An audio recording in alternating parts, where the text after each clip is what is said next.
The thermometer on the barn wall read 9 degrees when Ruth Calloway ran out into the dark. It was 2 in the morning, the coldest night in 40 years, the radio had said. And somewhere behind her house, under sheets of glass that the whole county had called garbage, 12,000 flowers were fighting for their lives. She could hear the wind screaming across the open field. If even one panel had cracked, if even one seam had failed, everything she had built in 3 years would be dead by sunrise. The banknote, the orders, all of it frozen black by morning. Ruth pressed her lantern against the first glass wall and looked inside. But to understand what she saw that night, you have to go back 3 years to the morning it all started with the sound of a dump truck. It was a gray Tuesday in March when the first load came down. Ruth stood on her porch with a coffee cup going cold in her hands and watched a truck from Prescott Mobile Homes back up to the edge of her property. The tailgate lifted, and an avalanche of broken windows, cracked glass doors, and twisted aluminum frames came crashing onto her field. She was down the driveway before the dust settled. Hey, what do you think you're doing?" The driver leaned out. He was a heavy-set man with a clipboard. "Boss says this is the dump site. Dale Prescott. You got a problem? Take it up with him." "This is my land." The man shrugged. "Paper says the old Miller place. Nobody lives there." "I live here. I bought it in November." But the truck was already pulling away. Ruth stood in front of a mountain of shattered glass, her breath rising in the cold, and felt something she had felt too many times that year: invisible. She was 34.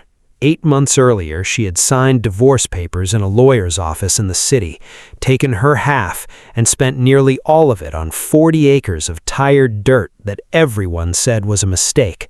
Her ex-husband had laughed on the phone. "You? A farm? You kill houseplants, Ruth."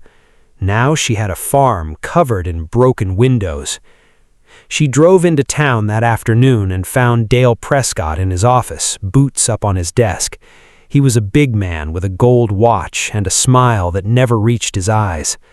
"Ma'am, I've been dumping scrap on the Miller place for 6 years. Nobody ever complained." "Because nobody lived there. I do, and you're going to haul it away." Dale laughed. He actually laughed. "You know what it costs to haul glass to a certified landfill? More than that dirt of yours is worth. Tell you what." He slid a paper across the desk. "Sign a waiver, I'll give you $200 a month to keep taking it. Easiest money you'll ever make. And if I say no, then you can sue me. Lawyers cost money, sweetheart. You got money?" Ruth looked at his gold watch, at his smile, and she thought about her bank account, thin as paper after buying the land. "Keep dumping," she said quietly. Dale blinked. "What?" "You heard me. Keep bringing it. Every window, every door, every frame. I'll take all of it." She walked out before he could see her hands shaking. She had no plan. She only knew one thing: a man like Dale Prescott should never see you cry. That night, Ruth walked the pile with a flashlight. Hundreds of windows, some cracked, but many whole. Glass doors from mobile homes, thick and double-paned. Aluminum frames, bent but strong. She picked up one intact pane and held it against the moonlight. And a memory surfaced. Her grandmother's back porch, glassed in on all sides, warm as summer in the middle of January. Tomatoes ripening in February. Grandma Iris laughing. "Glass catches the sun, baby. Glass makes its own season." She stood very still in the cold. Glass makes its own season. The next morning, she was at the town library when it opened, pulling every book they had on greenhouses. The librarian, the kind older woman, watched her stack them up. "Building something, honey?" "Maybe," Ruth said. "Do you know anyone who understands frames, carpentry?" The librarian smiled slowly. "You want Earl Hendricks. Lives out past the creek. But I'll warn you, he doesn't talk to hardly anybody, not since his wife passed." That afternoon, Ruth drove out past the creek and knocked on the door of a faded blue farmhouse. She heard slow footsteps.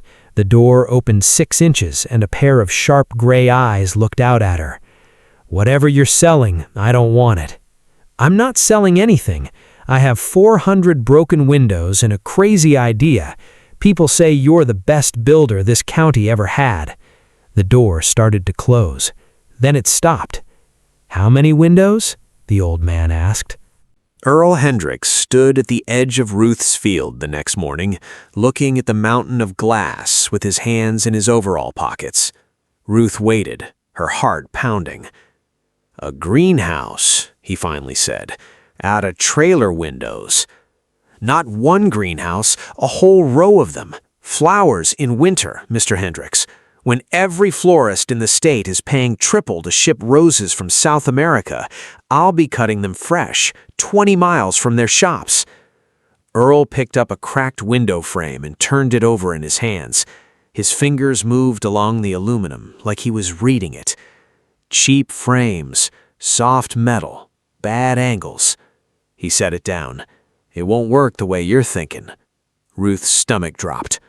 "Oh, it'll work the way I'm thinking," Earl said.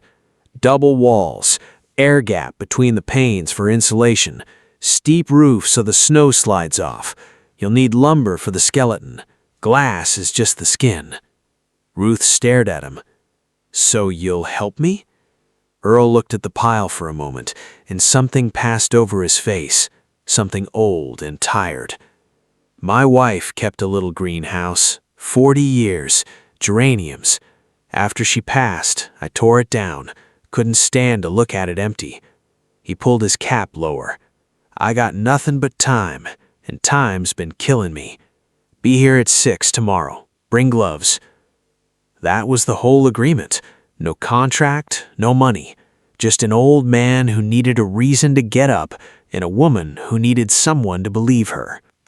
They started in April. Earl taught her everything: how to strip a frame, how to cut glass with a scoring wheel and a steady breath, how to seal a seam so tight that winter couldn't find it. Ruth's hands bled through her gloves the first week. The second week, they stopped bleeding. By June, the skeleton of the first greenhouse stood against the sky, and half the town had driven past to look at it. Not everyone was kind. At the feed store, Dale Prescott was leaning on the counter telling a story. "Swear on my mother, she's building a palace out of my garbage, the glass queen of County Road 9. The men roared. Dale saw her in the doorway and grinned wider. "Ruth, we were just talking about you. Tell the boys, honey, what grows in the winter?" Ruth picked up her seed order from the counter. Her face was burning. "Patience," she said, and walked out. The laughter followed her all the way to the truck. The first greenhouse was finished in September, 60 feet long, glittering like a jewel in the field. Ruth planted her first crop with shaking hands, snapdragons and ranunculus. Then came October, and the first disaster. A storm rolled in overnight, and a hairline crack Earl had warned her about split wide open. Cold air poured in like water into a sinking ship. By the time Ruth found it at dawn, an entire bed of snapdragons had wilted flat, 300 seedlings dead in their trays. She sat down in the dirt and cried, really cried, the first time since the divorce. That is how Earl found her. He didn't tell her it would be okay. He just crouched down, picked up a dead seedling, and studied it. "You know what my wife used to say when the frost got her geraniums? She'd say, 'The plant died so I could learn something. Now I know where the cold gets in.'" He stood and held out his rough hand. "We know where the cold gets in, Ruth. Get up." They resealed every seam in the building, twice. In November, the second crop went in. Ruth checked the temperature at midnight, at 3, at 5. She slept in a chair with a lantern like a mother with a newborn. And in the first week of December, it happened. Ruth walked in one gray morning and stopped dead. down the whole length of the greenhouse. Through the frost-covered glass, color was rising out of the soil. Pink, crimson, gold. The snapdragons had opened overnight, hundreds of them, blazing like a fire someone had lit inside the winter itself. Outside the glass, snow was falling. Inside, it was June. Ruth cut her first 50 stems, wrapped them in newspaper, and drove to the only florist shop in town. The owner, a tired woman named Carol, looked at the flowers, then at the snow falling outside her window, then back at the flowers. "Where did you get these in December?" "I grew them, 2 miles from here. I can bring you fresh cuts every Friday, all winter." Carol touched a crimson petal like she didn't believe it was real. Then she reached for her phone. "Honey, you better sit down, because I know about 30 florists who are going to want your number." But 200 miles away, in a city office tower, a man in an expensive suit was about to see a photo of Ruth's greenhouse, and what he wanted from her would change everything. Carol wasn't exaggerating. By February, Ruth was delivering to 11 florists in 3 counties. By March, it was 19. Her old truck, with its broken heater and a bed full of buckets, became a familiar sight on the winter roads before dawn. The math still made her dizzy. A single stem that cost her pennies to grow sold for $2 wholesale in the dead of winter. Weddings, funerals, Valentine's Day, when the whole country goes flower crazy and supply trucks get stuck in snow. But Ruth was 20 minutes away with roses that had been alive an hour ago. That spring, she and Earl built the second greenhouse, then the third. Dale Prescott's trucks kept coming, and every load of garbage became walls, roofs, cold frames. Ruth started keeping a ledger, and one night in April, she added up the winter and sat back in her chair, staring at the number. She had made more in 4 months than in her best full year at her old office job. She hired her first helper in the fall, then 2 more.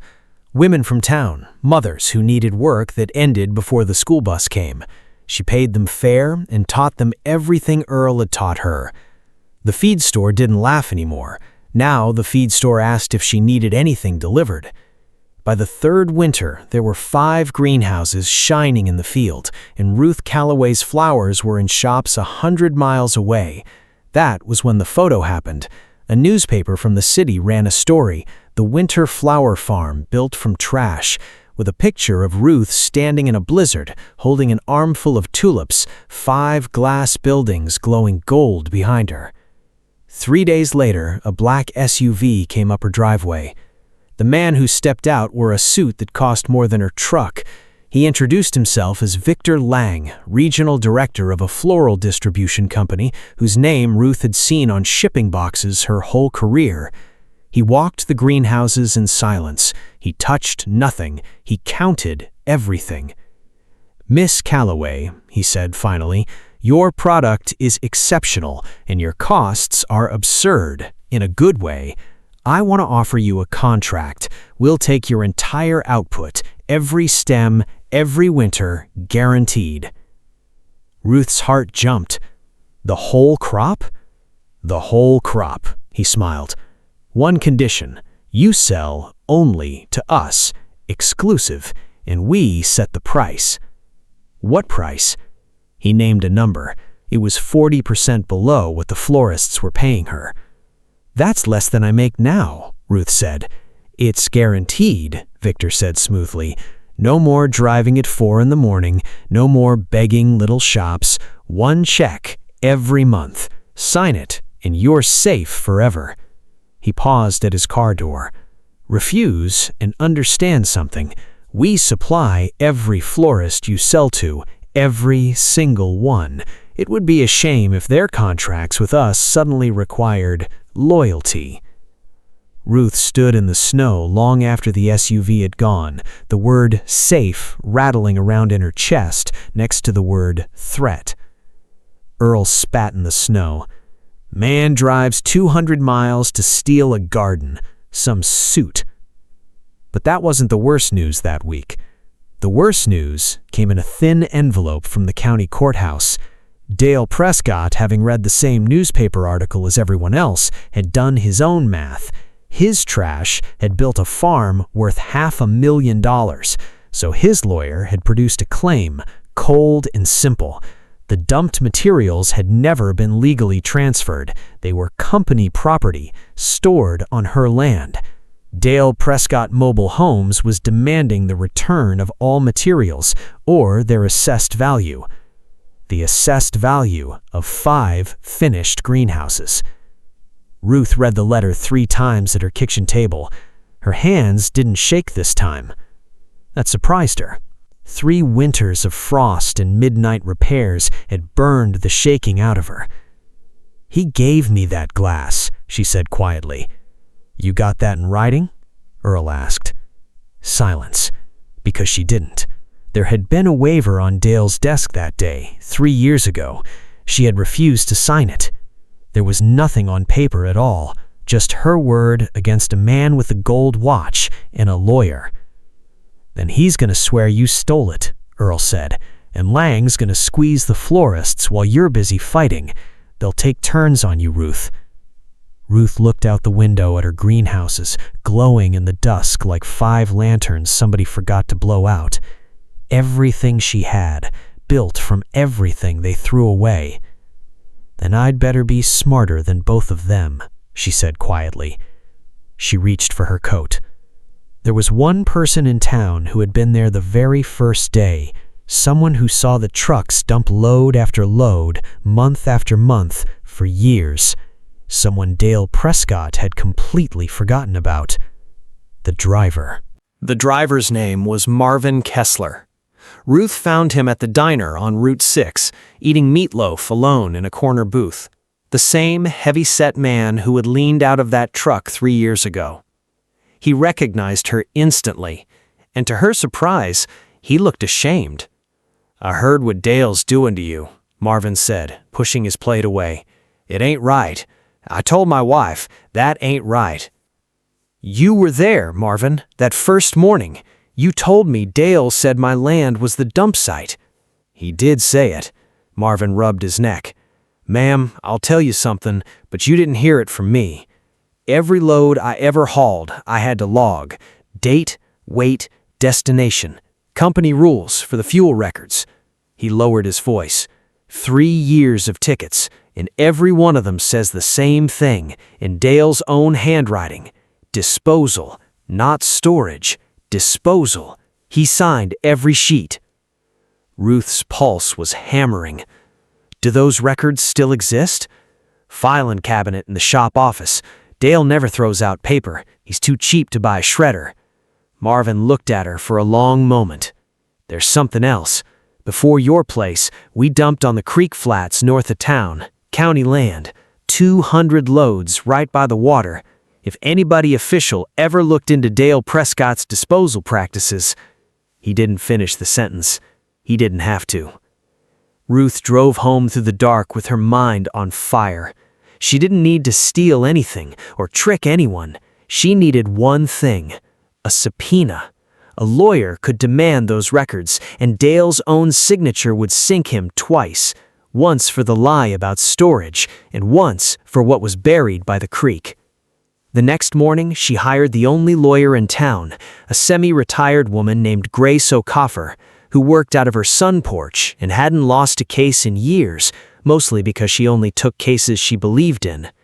Grace read the courthouse letter, listened to Marvin's story, and smiled like a wolf.